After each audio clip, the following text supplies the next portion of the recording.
श्री शिवाय नमस्तुभ्यम। आप सभी पर भोलेनाथ का आशीर्वाद सदैव बना रहे। आइए सुनते हैं सोमवार व्रत की संपूर्ण कथा।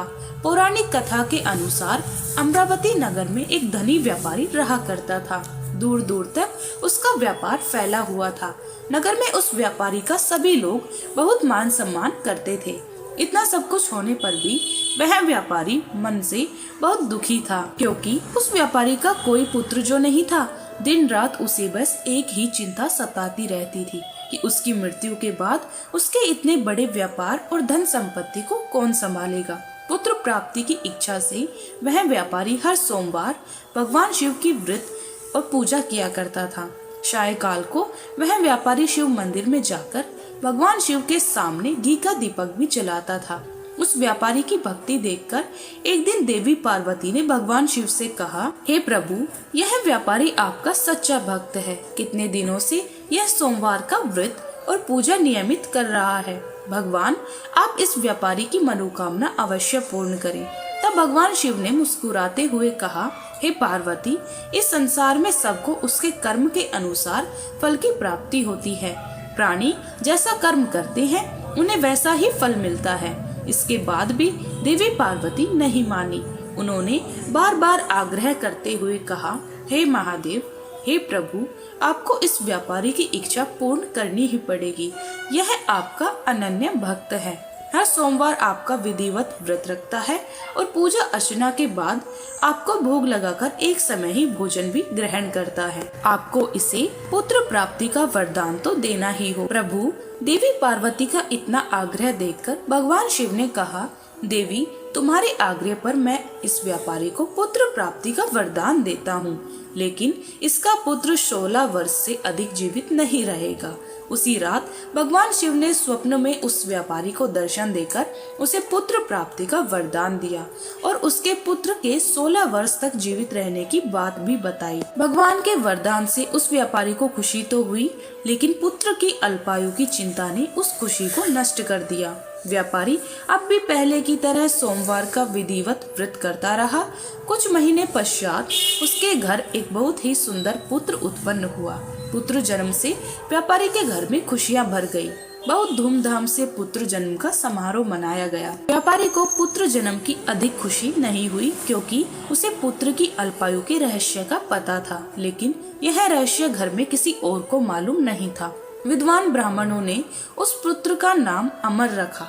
जब अमर 12 वर्ष का हुआ तो शिक्षा के लिए उसे वाराणसी भेजने का निश्चय किया गया। व्यापारी ने अमर के मामा दीपज को बुलाया और कहा कि अमर को शिक्षा प्राप्त करने के लिए वाराणसी छोड़कर आओ।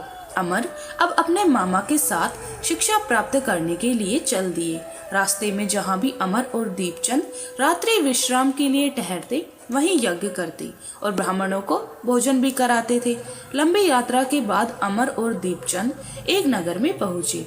उस नगर के राजा की कन्या के विवाह की खुशी में पूरे नगर को सजाया गया था। निश्चित समय पर बारात आ गई, लेकिन वर का पिता अपने बेटे के एक आंख से काना होने के कारण बहुत चिंतित था। उसे इस बात का भय सता रहा था कि राजा को इस बात का पता चलने पर कहीं वह विवाह से इनकार ना कर दे, इससे उसकी बदनामी होगी।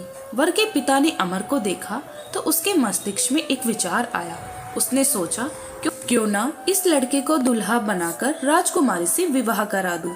विवाह के बाद इसको धन देकर विदा कर दूंगा और राजकुमारी को अपने नगर में ले आऊंगा। वर के पिता ने इस संबंध में अमर और दीपज से बात की। दीपचंद ने धन मिलने के लालच में वर के पिता की बात स्वीकार कर ली और अमर को दूल्हे के वस्त्र पहनाकर राजकुमारी चंद्रिका से विवाह करा दिया गया। राजा ने बहुत सा धन देकर राजकुमारी को विदा किया। अमर जब लौट रहा था तो सच नहीं छिपा सका और उसने राजकुमारी के दुपट्टे पर लिख दिया, राजकुमारी चंद्रिका, तुम्हारा विवाह तो मेरे साथ हुआ था। मैं तो वाराणसी में शिक्षा प्राप्त करने के लिए जा रहा हूँ। अब तुम्हें जिस नव युवक की पत्नी बनना पड़ेगा वह काना है। जब राजकुमारी ने अपने दुपट्टे पर लिखा हुआ पढ़ा तो उसके कान लड़के के साथ जाने से इनकार कर दिया। राजा ने सब बातें जानकर राजकुमारी को महल में रख लिया। उधर अमर अपने मामा दीपचंद के साथ वाराणसी पहुँच गया। अमर ने गुरुकुल में पढ़ना प्रारंभ कर दिया। जब अमर की आयु 16 वर्ष की हुई तो उसने एक यज्ञ किया। यज्ञ की समाप्ति पर ब्राह्मणों को भोजन कराया और खूब अन्न वस्त्र दान किए। रात को अमर अपने शयन कक्ष में सो गया। शिवजी के वरदान के अनुसार शयनावस्था में ही अमर के प्राण पखेरु उड़ गए। सूर्य उदय पर मामा अमर को मृत देखकर रोने पीटने लगा। आसपास के लोग भी एकत्र होकर दुख प्रकट करने लगे। मामा के रोने विलाप करके स्वर समीप से गुजरते हुए भगवान शिव और माता पार्वती ने भी सुने। तब माता पार्वती ने भगवान से कहा, प्राणनाथ, मुझसे इसके रोने का स्वर सहन नहीं हो रहा। आप इस व्यक्ति के कष्ट को अवश्य दूर कीजिए। भगवान शिव ने देवी पार्वती के साथ अदृश्य रूप में जाकर अमर को देखा तो पार्वती जी से बोले, देवी, यह तो उसकी व्यापारी का पुत्र है जिसे मैंने 16 वर्ष की आयु का वरदान दिया था। आज इसकी आयु तो पूरी हो गई। देवी पार्वती ने फिर भगवान शिव से निवेदन किया, हे प्राणनाथ, आप इस लड़के को जीवित कर दीजिए, नहीं तो इस लड़के के माता पिता पुत्र की मृत्यु के कारण रो रो कर अपने प्राणों का त्याग कर देंगे।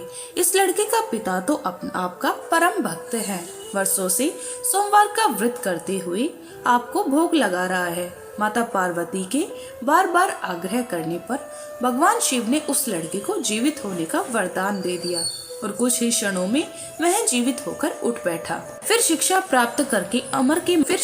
समाप्त करके अमर मामा के साथ अपने नगर की ओर चल दिया। दोनों चलते हुए उसी नगर में पहुँचे जहाँ अमर का विवाह हुआ था।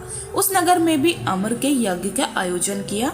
समीप से गुजरते हुए नगर के राजा ने यज्ञ का आयोजन देखा।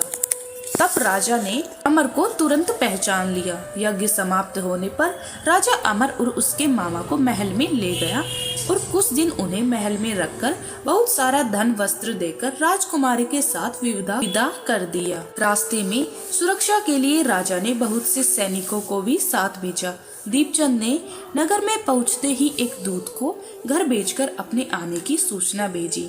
अपने बेटे अमर के जीवित वापस लौटने की सूचना से व्यापारी बहुत प्रसन्न हुआ। व्यापारी ने अपनी पत्नी के साथ स्वयं को एक कमरे में बंद कर रखा था।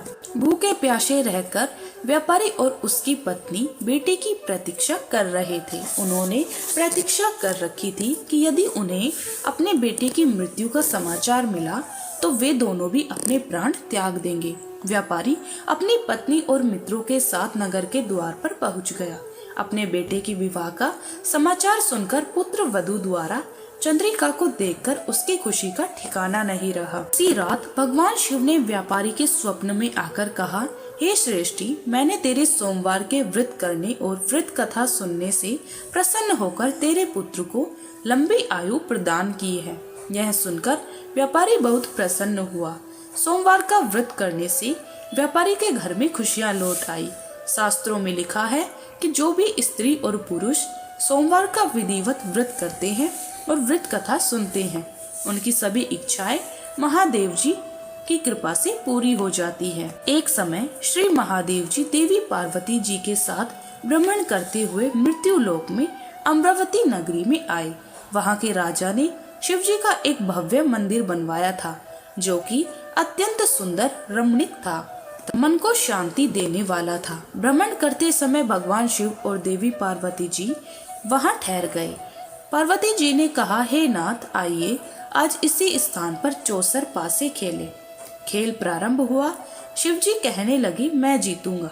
इस प्रकार उनकी आपस में वार्तालाप होने लगी। उस समय पुजारी जी पूजा करने आए। पार्वती जी ने पुजारी से कहा, पुजारी जी बताइए जीत किसकी होगी। पुजारी ने कहा, इस खेल में तो महादेव जी के समान कोई दूसरा पारंगत नहीं हो सकता, इसलिए महादेव जी ही यह बाजी जीतेंगे। परंतु हुआ उल्टा, जीत पार्वती जी की हुई। अतः पुजारी जी को पार्वती जी ने कोढ़ी होने का श्राप दे दिया कि तुम्हें मिथ्या भाषण किया है। अब तो पुजारी को कोढ़ रोग हो गया। भगवान शिव, देवी पार्वती जी दोनों वापस चले गए। कुछ समय बाद अप्सराएं पूजा करने आई। अप्सराओं ने पुजारी जी के उसके कोढ़ी होने का कारण पूछा तो पुजारी जी ने सारी बातें बता दी। अप्सराएं कहने लगी, पुजारी जी आप 16 सोमवार का व्रत करें, तो महादेव प्रसन्न होकर आपका संकट दूर करेंगे। पुजारी जी ने अप्सराओं से व्रत की विधि पूछी। अप्सराओं ने व्रत करने और उद्यापन करने की संपूर्ण विधि बता दी।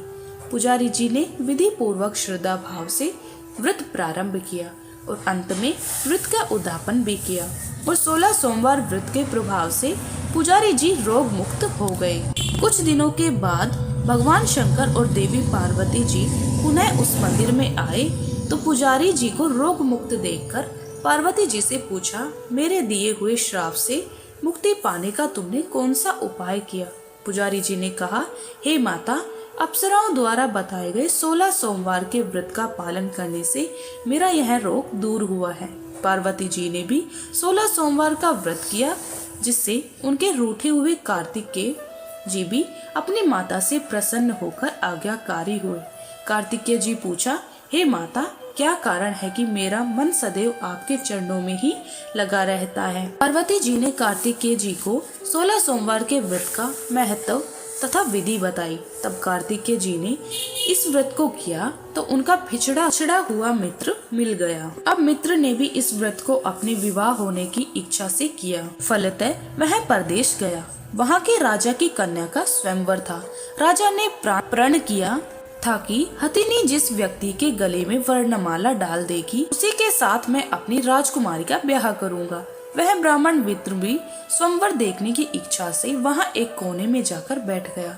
हथिनी ने उसी ब्राह्मण मित्र को माला पहनाई तो राजा ने बड़ी धूमधाम से अपनी राजकुमारी का विवाह उसके साथ कर दिया। इसके बाद दोनों सुख पूर्वक रहने लगे। एक दिन राजकुमारी ने पूछा, हे नाथ, आपने कौन सा पुण्य किया है जिससे हथिनी ने आपके गले में वरमाला पहनाई? ब्राह्मण पति ने कहा, मैंने कार्तिकेय जी द्वारा बताए 16 सोमवार का व्रत पूर्ण विधि विधान सहित श्रद्धा के साथ किया और उद्यापन भी किया, जिसके फलस्वरूप मुझे तुम्हारे जैसी सौभाग्यशाली पत्नी मिली। अब तो राजकुमारी जी ने भी सत्य पुत्र प्राप्ति के लिए व्रत किया और फिर सर्वगुण संपन्न पुत्र प्राप्त किया। बड़े होकर पुत्र ने भी राज्य प्राप्ति की कामना से 16 सोमवार का व्रत किया। राजा के देवलोक होने पर भी इसी ब्राह्मण कुमार को राजगद्दी मिली। फिर भी वह इस व्रत को करता रहा। एक दिन उसने अपनी पत्नी से पूजन सामग्री मंदिर में लेकर चलने को कहा, परंतु उसने पूजा सामग्री अपनी दासियों द्वारा भिजवा दी और स्वयं वहां नहीं गई। तब राजा ने जब पूजन समाप्त किया तो आकाशवाणी हुई, हे राजा, तुम अपनी इस पत्नी को त्याग दो, नहीं तो राजपाट से हाथ धोना पड़ेगा। प्रभु की आज्ञा मानकर उसने अपनी पत्नी को महल से निकाल दिया। तब वह अपने भाग्य को कोसती हुई एक पेड़ के नीचे बैठी हुई थी। वहां पर एक बूढ़ी माई आई और तब राजकुमारी ने अपना दुखड़ा उन बूढ़ी माई को सुनाया। राजकुमारी बोली, मैं पूजन सामग्री लेकर राजा के कहे अनुसार शिवालय में नहीं गई तो राजा ने क्रोधित होकर मुझे निकाल दिया। बूढ़ी माई ने कहा, तुझे मेरा काम करना पड़ेगा। उसने स्वीकार कर लिया। तब बूढ़ी माई ने सूत की गठरी उसके सिर पर रखी और उसे बाजार भेज दिया। रास्ते में आंधी आई तो सिर पर रखी गठरी उड़ गई। बूढ़ी माई ने डांटकर उसे भगा दिया। अब रानी बूढ़ी माई के यहाँ से चलते चलते एक आश्रम में पहुंची। गोसाई जी उसे देखते ही समझ गए कि यह तो किसी उच्च घराने की अबला विपत्ति की मारी है। वे उसे धैर्य बांधते हुए बोली, बेटी, तू मेरे आश्रम में ही रहना, किसी प्रकार की चिंता मत करना। रानी अब आश्रम में रहने लगी, परंतु वह जिस भी वस्तु को हाथ लगाती वह वस्तु खराब हो जाती। यह देखकर गोसाई जी ने पूछा, बेटी, किस देव के अपराध से ऐसा होता है? रानी ने बताया कि मैंने अपने पति की आज्ञा का उल्लंघन किया और शिवालय में पूजन के लिए नहीं गई। इसी से मुझे यह घोर कष्ट उठाने पड़ रहे हैं। गोसाई जी ने भगवान शिव से उसके कुशल क्षेम के लिए प्रार्थना की और कहा, बेटी, तुम 16 सोमवार का व्रत विधि अनुसार करो। तब रानी ने विधि पूर्वक व्रत पूर्ण किया और व्रत के पुण्य प्रताप से राजा को रानी की याद आई तो दूतों को उसकी खोज में भिजवाया। आश्रम में रानी को देखकर दूतों के राजा को जाकर सारा हाल बताया। तब राजा ने स्वयं वहां जाकर गोसाई जी से कहा, महाराज, यह तो मेरी पत्नी है, मैंने इसका परित्याग कर दिया था। अब आप कृपया करके इसको मेरे साथ जाने की आज्ञा दीजिए। शिव जी की कृपा से प्रतिवर्ष 16 सोमवार का व्रत करते हुए वे दोनों आनंद से रहने लगे और अंत में शिवलोक को प्राप्त हुए। इस प्रकार 16 सोमवार के व्रत की कथा समाप्त हुई। बोलिए शंकर भगवान की जय, माता पार्वती की जय।